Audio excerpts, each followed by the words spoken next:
اعوذ باللہ من الشیطان الرجیم، بسم اللہ الرحمن الرحیم۔ السلام علیکم ورحمۃ اللہ وبرکاتہ۔ اور ان کے لیے یہ بھی نشانی ہے کہ ہم نے ان کی نسل کو بھری کشتی میں سوار کیا۔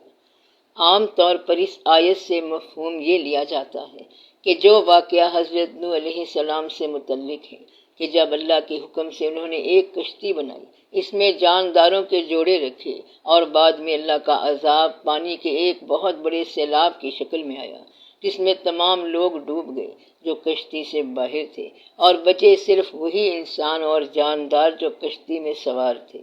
آیت کے ظاہری پہلو کے طور پر یہ ترجمہ کافی ہے، ٹھیک ہے، لیکن جب ان آیات کا مطالعہ باریکی سے اور اس پہ گہرائی سے غور کیا جائے تو ان آیات کا باطنی مفہوم کچھ اور بھی ہے، جیسے کہ اور ہم نے آدم کی اولاد کو عزت دی ہے اور خشکی اور سمندر میں اسے سوار کیا، اور ہم نے انہیں ستھری چیزوں سے رزق دیا اور اپنی بہت سی مخلوقات پر انہیں فضیلت عطا کی، کہ ہم نے بنی آدم کو عزت دی اور اپنی بہت سی مخلوقات پہ فضیلت عطا کی۔ کیا عزت دی اور کون سی فضیلت عطا ہوئی؟ کہ میں زمین میں ایک نائب بنانے والا ہوں۔ یہ فضیلت نہ جنات کو نصیب ہوئی جو کہ اپنی عقل کا دعویٰ رکھتے ہیں، نہ فرشتوں کو جو کہ خواہش مند تھے کہ ہم تیری عبادت بھی کرتے ہیں، تیری پاکی بیان کرتے ہیں۔ تو نہ فضیلت عقل پہ عطا ہوئی، نہ ہی عبادت پہ، بلکہ عطا ہوئی تو قرب پہ، عشق پہ۔ پہلے عشق خدا نے کیا کہ ہم نے بنی آدم کی اولاد کو عزت بخشی، اور خشکی یعنی انسان کا ظاہری پہلو، اس کا جسم اسے عطا کیا جس پر انسان کا روحانی وجود سوار ہے، جس کی وجہ سے انسان ویزیبل ہے، نظر آ رہا ہے، وجود ہے جسے اہمیت دی گئی ہے، جبکہ فرشتے اور جنات نظر نہیں آتے، گو کہ موجود ہیں۔ اور سمندر میں اسے سوار کیا، سمندر یعنی شعور، کہ بنی آدم کو شعور عطا کیا، عرفان عطا کیا، اور انہیں ستھری چیزوں سے رزق دیا، یعنی انہیں دیکھنے والا، سننے والا اور من کی آنکھوں سے دیکھنے، سمجھنے اور سوچنے کی صلاحیت دی۔ اور جو کوئی اس جہان میں اندھا رہا تو وہ آخرت میں بھی اندھا ہوگا اور راستے سے بہت دور ہٹا ہوا۔ تو ان کے لیے یہ بھی نشانی ہے کہ ہم نے ان کی نسل کو بھری کشتی میں سوار کیا، بھری کشتی کہ تمہارے لیے زمین میں ٹھکانہ ہے اور سامان ایک وقت معین تک، اور ان کے لیے اسی طرح کی اور بھی چیزیں بنائی ہیں جن پر وہ سوار ہوتے ہیں، کہ اپنے انسانی وجود میں آپ جن فطرتی چیزوں کو استعمال کرتے ہیں، جیسے انسانی حواس، نفس، خواہشات، اور اگر ہم چاہتے تو انہیں ڈبو دیتے، پھر نہ کوئی ان کا فریاد رس ہوتا اور نہ وہ بچائے جاتے۔ تو کیسے بچائے گئے انسان خسارے سے اور خواہشات میں ڈوبنے سے؟ جیسا کہ ہم نے تم میں ایک رسول تم ہی میں سے بھیجا جو تم پر ہماری آیتیں پڑھتا ہے اور تمہیں پاک کرتا ہے اور تمہیں کتاب اور دانائی سکھاتا ہے اور تمہیں سکھاتا ہے جو تم نہیں جانتے تھے، کہ اس زندگی کے بعد ایک اگلی زندگی بھی آ رہی ہے جو ہمیشہ کے لیے ہے۔ تو یہ سب تم کیسے جانتے سوائے ہماری رحمت کے؟ اور یہاں کی زندگی کا سامان تو بس ایک وقت معین تک ہے، یعنی حقیقی انسان کا جو حواس اور جسم کا ٹھکانہ ہے، یہ وقتی طور پر اس زندگی میں برتنے کے لیے چند روزہ سامان ہے، کہ تمہارا رب وہ ہے جو تمہارے لیے دریا میں کشتیاں چلاتا ہے تاکہ تم اس کا فضل تلاش کرو، بے شک وہی تم پر بڑا مہربان ہے۔ یعنی تمہارے وجود کو، جسموں کو علم کے ذریعے، شعور کے ذریعے قائم رکھتا ہے تاکہ اس شعور سے تم اس کا فضل یعنی اس کا قرب تلاش کرو، بے شک وہ تم پر بڑا مہربان ہے، جس نے تمہیں اپنی بہت سی مخلوقات پہ فضیلت دی، تمہاری قدر کی، تمہیں اپنا مقرب بنایا، اور اب اس قرب کو تم نے اپنے شعور کے ساتھ من کی آنکھوں سے پہچاننا ہے، تلاش کرنا ہے۔ اور اس کا سب سے بڑا فضل رسول پاک صلی اللہ علیہ وآلہ وسلم ہے۔ جب تم پر دریا میں کوئی مصیبت آتی ہے تو بھول جاتے ہو جنہیں اللہ کے سوا پکارتے تھے، پھر جب وہ تمہیں خشکی کی طرف بچا لاتا ہے تو تم اس سے منہ موڑ لیتے ہو، اور انسان بڑا ہی ناشکرا ہے کہ جب دنیا کی زندگی میں اس میدان عمل میں تم پر کوئی مصیبت آتی ہے، کوئی تکلیف ہو جاتی ہے، کسی مشکل میں پھنس جاتے ہو، تو پھر تم ان سب کو بھول جاتے ہو جن کے بارے میں اس سے پہلے تمہارا گمان تھا کہ وہ میری مدد کریں گے، پھر اس وقت تمہارا دھیان صرف اللہ پہ ہوتا ہے۔ جب ڈاکٹر کہتا ہے کہ ہم نے جو کرنا تھا کر لیا، اب بات اوپر والے کے ہاتھ میں ہے، تو پھر تم رجوع کرتے ہو اس اوپر والے کی جانب۔ تب پوری کائنات میں کوئی ایسا نظر نہیں آ رہا ہوتا جو تمہارے پیارے کو یا جو تمہارے کاروبار کو یا جو تمہاری کسی مشکل کو حل کر سکے۔ تب صرف اللہ ہی اللہ ہوتا ہے، اور جب اللہ تمہیں اس بار سے، اس مصیبت سے نکال دیتا ہے تو پھر کہنے لگتے ہو کہ فلاں ڈاکٹر بڑا قابل، ہم نے اتنا پیسہ لگایا، ہم نے بڑی پہنچ لگائی تو یہ سب ہوا، اور بھول جاتے ہو کہ زندگی، موت، فائدہ، نقصان، عزت، ذلت سب اللہ کے ہاتھ میں ہے۔ پھر کیا تم اس بات سے نڈر ہو گئے کہ وہ تمہیں خشکی کی طرف لا کر زمین میں دنسا دے یا تم پر پتھر برسانے والی آندھی بھیج دے؟ پھر تم کسی کو اپنا مددگار نہ پاؤ کہ تمہیں تمہارے مسئلے سے جس نے نکالا، کیا وہ پھر تمہیں دوبارہ پریشانی میں مبتلا نہیں کر سکتا؟ اللہ پریشانی دیتا ہے اس لیے تاکہ انسان اپنے رب کی طرف رجوع کرے، اسے پہچانے کہ کامیابی ناکامی کدھر سے آ رہی ہے۔ یا تم اس بات سے بالکل نڈر ہو گئے کہ وہ دوبارہ تمہیں پھر دریا میدان عمل کی آزمائشوں میں لوٹا لائے، پھر تم پر ہوا کا سخت طوفان، پریشانی، مایوسی کی سوچیں بھیج دے، پھر تمہاری ناشکری سے تمہیں غرق کر دے، پھر اپنی طرف سے ہم پر کوئی باس پرس کرنے والا بھی نہ پاؤ کہ یا رب انہیں مہلت کیوں نہ دی، کیونکہ اللہ کی مہلت، اس کا پیغام اس کے پیغمبر صلی اللہ علیہ وآلہ وسلم کے ذریعے پہنچ چکا۔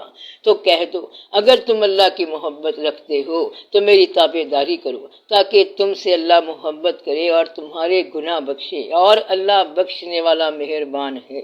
یہ ہے وہ فضیلت، یہ ہے وہ عزت جو بنی آدم کو بخشی گئی، اللہ کا قرب۔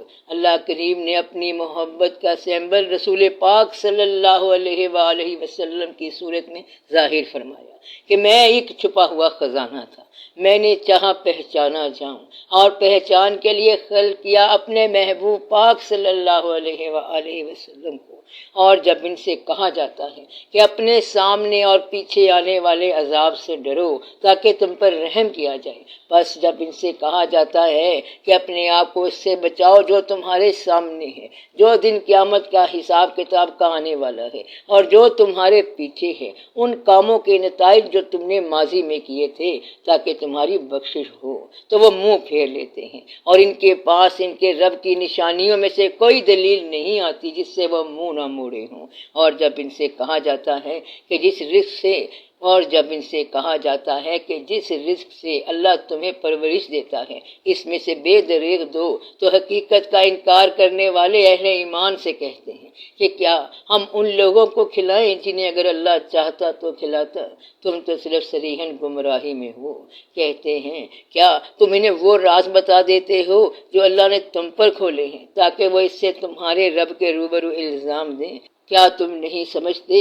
اور وہ کہتے ہیں اگر تم اپنی بات پر سچے ہو تو بتاؤ یہ وعدہ کب پورا ہوگا، کب ہوگا حساب کتاب، کس دن ہوگی قیامت؟ بس وہ صرف ایک چیخ ہی کا انتظار کر رہے ہیں جو انہیں آ لے گی، اور وہ آپس میں جھگڑ رہے ہوں گے۔ وہ ایک چیخ تو انسان کے جسم سے نکلنے کا دن ہے، اور آپس میں جھگڑا کیا ہے اور کس کا ہے؟ تو کیا آدمی نہیں جانتا کہ ہم نے اسے منی کے ایک قطرے سے بنایا ہے؟ پھر وہ کھلم کھلا دشمن بن کر جھگڑنے لگا اور ہماری نسبت باتیں بنانے لگا، اور اپنا پیدا ہونا بھول گیا، کہنے لگا وہ سیدھا ہڈیوں کو کون زندہ کر سکتا ہے؟ تو یہ جھگڑا، یہ بحث انسان کے شعور اور نفس کے درمیان ہے، انسان کا ضمیر جو اسے جھنجھوڑتا ہے، انسان کے اندر کی آواز۔ اور جب انسان کے جسم کی زندگی کی مقرر میعاد ختم ہو گئی تو پس نہ وہ نصیحت کر سکیں گے اور نہ اپنے گھر والوں کی طرف واپس جا سکیں گے، اور سور پھونکا جائے گا، وہ فوراً اپنی قبروں سے نکل کر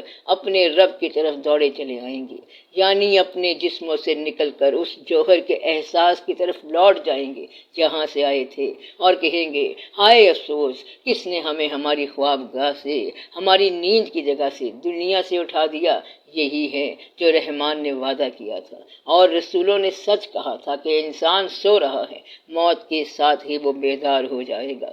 وہ تو صرف ایک ہی زور کی آواز ہوگی، پھر وہ سب ہمارے سامنے حاضر کیے جائیں گے۔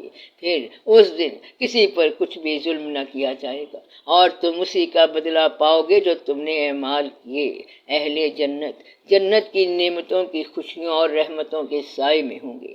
وہ اور ان کے جوڑے ان سایوں میں تختوں پر سکون سے بیٹھے ہوئے ہوں گے۔ یہ آپس میں جھگڑ نہیں رہے۔ یہ جوڑا وہی شعور اور جسم کا ہے جن کا آپس میں کوئی جھگڑا نہیں ہو رہا، کیونکہ دنیا میں ان کے ظاہر اور باطن میں تضاد نہیں تھا۔ یہ اپنے من کی بات، اپنے ضمیر کی بات کو سنتے تھے، اور یہی شعور انسان کے جسم کا روحانی وجود ہے۔ تو ان کے لیے وہاں میوہ ہوگا، یعنی پھل، ان کے اعمال کی جزا، اور انہیں ملے گا جو وہ مانگیں گے، اللہ کا دیدار اور اللہ کے رسول صلی اللہ علیہ وآلہ وسلم کا ساتھ۔ رحم فرمانے والے رب کی جانب سے فرمایا جائے گا کہ تم پر سلامتی ہوئی، نجات ہوئی، بخشش ہوئی، انعام ہوا۔ لفظ سلام کو یہاں نجات کے طور پر پیش کیا گیا ہے۔ یہ باطنی سکون، تندرستی، دونوں قسم کی برائی سے، جسمانی و روحانی دونوں طرح سے سلامتی کی نشاندہی کرتا ہے۔ جیسے کہ اللہ سلامتی کی راہیں دکھاتا ہے اسے جو اس کی رضا کا تابع ہو، اور ایسے لوگوں کو اپنے حکم سے اندھیروں سے روشنی کی طرف نکالتا ہے اور انہیں سیدھی راہ پر چلاتا ہے۔ تو رحم فرمانے والے رب کی جانب سے فرمایا جائے گا کہ تم پر سلامتی ہوئی، نجات ہوئی، بخشش ہوئی، انعام ہوا، تمہیں تمہارے اعمال کا نیک اجر دیا گیا۔ اور جن کے اعمال برے رہے تو ان سے کہا جائے گا کہ آج الگ ہو جاؤ، اے مجرموں، اے آدم کی اولاد، کیا میں نے تمہیں تاکید نہ کر دی تھی کہ شیطان کی عبادت نہ کرنا، کیونکہ وہ تمہارا صریحاً دشمن ہے۔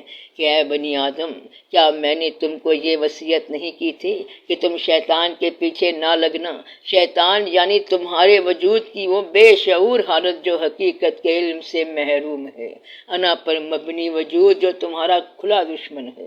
تمہیں بتا دیا تھا کہ نفسانی خواہشات کو اپنا معبود مت بنانا، اور یہ کہ میری ہی عبادت کرنا، یہ سیدھا راستہ ہے تمہاری نجات کا، اور البتہ اس نے تم میں سے بہت لوگوں کو گمراہ کیا تھا۔ کیا بس تم نہیں سمجھتے تھے کہ در حقیقت تمہارا یہ عقیدہ کہ تم صرف جسم ہو اور جب مر جاؤ گے تو آپ بے وجود ہو جاؤ گے، تو سوچ نے تم میں سے بہت لوگوں کو گمراہ کر دیا۔ تو کیا تم نے عقل استعمال نہیں کی؟ تو پھر اب بھگتو۔ یہی دوزخ ہے جس کا تم سے وعدہ کیا جاتا تھا کہ اس بات کے پیچھے مت لگو، اپنی سوچ، اپنی انا کا شکار مت ہو شکار وہم کا، شک کا، دوزخ کا، تو اب اس میں داخل ہو جاؤ، اس کے بدلے جو تم کفر کیا کرتے تھے۔ آج ہم ان کے منہوں پر مہر لگا دیں گے اور ہمارے ساتھ ان کے ہاتھ بولیں گے اور ان کے پاؤں شہادت دیں گے اس پر جو وہ کیا کرتے تھے، اور اگر ہم چاہتے تو ان کی آنکھیں اندھی کر دیتے اور وہ راستے میں دوڑتے پھرتے، لیکن وہ اس حقیقت کو پھر کیسے دیکھتے؟ اور اگر ہم چاہیں تو ان کی صورتیں ان جگہوں پہ مسخ کر دیں، پس نہ وہ آگے چل سکیں نہ ہی واپس لوٹ سکیں۔ یعنی اگر ہم چاہیں تو ان کو ان کی جگہوں پر مفلوج کر دیں ان کی موجودہ سمجھ کے مطابق، اور وہ نہ آگے بڑھ سکیں گے اور نہ اپنی پرانی حالتوں میں واپس جا سکیں گے۔ کہ اگر ہماری مرضی ہوتی کہ وہ صحیح اور غلط کے درمیان انتخاب کرنے میں آزاد نہ ہوں تو ہم یقیناً ان کو ان کی جگہوں پر ایک مختلف نوعیت کا بنا دیتے، اور یہ اس قابل نہ رہتے کہ مستقبل کا سوچ سکیں یا ماضی کی طرف رجوع کریں۔ اور ہم جس کی عمر زیادہ کرتے ہیں بناوٹ میں، اسے الٹا گھٹاتے چلے جاتے ہیں۔ کیا یہ لوگ نہیں سمجھتے کہ اگر ہم کسی انسان کی زندگی لمبی کر دیں تو ہم اسے اس کے اختیارات میں کمی کرتے جاتے ہیں؟ یعنی انسان جیسے جیسے بوڑھا ہوتا جاتا ہے اس کے اعضاء جوارے کمزور پڑنے لگ جاتے ہیں۔ تو کیا وہ اپنی عقل کا استعمال نہیں کرتے کہ یہ تمام تبدیلیاں کیسے ہوتی جا رہی ہیں؟ ان سب حقیقتوں کا جب نبی صلی اللہ علیہ وآلہ وسلم آیات کی شکل میں تم پر انکشاف کرتے ہیں تو تم کہتے ہو یہ شاعری ہے، اور ہم نے نبی کو شعر نہیں سکھایا اور نہ یہ اس کے مناسب ہی تھا۔ یہ تو صرف نصیحت اور واضح قرآن ہے، یہ صرف یاد دہانی اور الہی پیغام ہے جو اپنے آپ میں واضح طور پر سچ دکھا رہا ہے، تاکہ تاکہ جو زندہ ہے اسے خبردار کرے اور کافروں پہ الزام ثابت ہو جائے، یعنی خدا کا کلام ان سب کے خلاف گواہی دے جو حق کا انکار کرتے ہیں۔ کیا انہوں نے نہیں دیکھا کہ ہم نے ان کے لیے اپنے ہاتھوں سے 4 پائے بنائے جن کے وہ مالک ہیں؟ یہ جانور انہوں نے خود تو نہیں بنائے، اور یہ کہ ہم نے انہیں آدمی کی مرضی کے تابع کر دیا ہے تاکہ ان میں سے کچھ کو وہ سواری کے لیے استعمال کرتے ہیں اور کچھ وہ کھاتے ہیں، اور ان کے لیے ان میں اور بہت سے فائدے اور پینے کی چیزیں ہیں۔ پھر کیوں شکر گزار نہیں ہوتے جبکہ یہ جانتے ہیں کہ یہ سب انہوں نے نہیں بنایا، اور اللہ کے سوا انہوں نے اور معبود بنا رکھے ہیں تاکہ وہ ان کی مدد کریں کہ جناب ہمارے پاس پیسہ ہے، ہمارے پاس بڑے لوگوں کے تعلقات ہیں، ہم جو چاہیں کر سکتے ہیں، جو چاہیں خرید سکتے ہیں۔ کیا پیسے سے صحت، جوانی، خوبصورتی یا عمر خرید سکتے ہو؟ اللہ کے سوا جن خداؤں پر بھروسہ رکھے ہوئے ہو وہ ان کی مدد نہیں کر سکیں گے، اور وہ ان کے حق میں ایک فریق مخالف ہوں گے جو حاضر کیے جائیں گے۔